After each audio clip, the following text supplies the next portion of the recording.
God's covenant with Abram. After this, the word of the Lord came to Abram in a vision. Do not be afraid, Abram. I am your shield, your very great reward. But Abram said, O sovereign Lord, what can you give me since I remain childless, and the one who will inherit my estate is Eliezer of Damascus? And Abram said, You have given me no children, so a servant in my household will be my heir.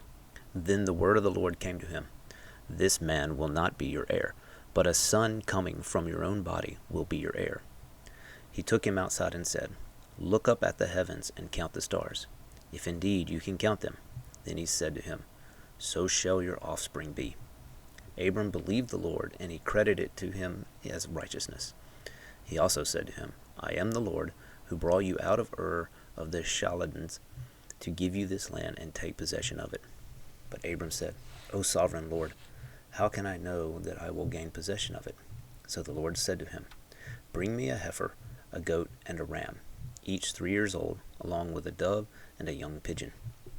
Abram brought all these things to him, cut them in two, and arranged the halves opposite each other. The birds, however, he did not cut in half.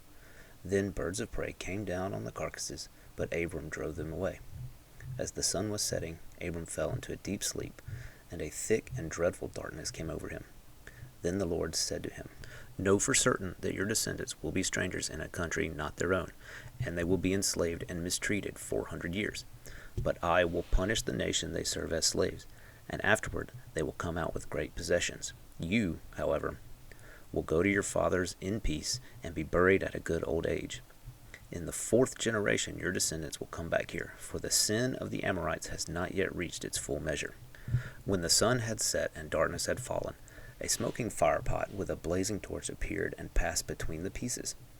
On that day the Lord made a covenant with Abram and said, To your descendants I give this land, from the river of Egypt to the great river, the Euphrates, the land of the Kenites, the Kenizzites, the Cadmonites, the Hittites, the Perizzites, the Rephaites, the Amorites, the Canaanites, the Girgashites, and the Jebusites.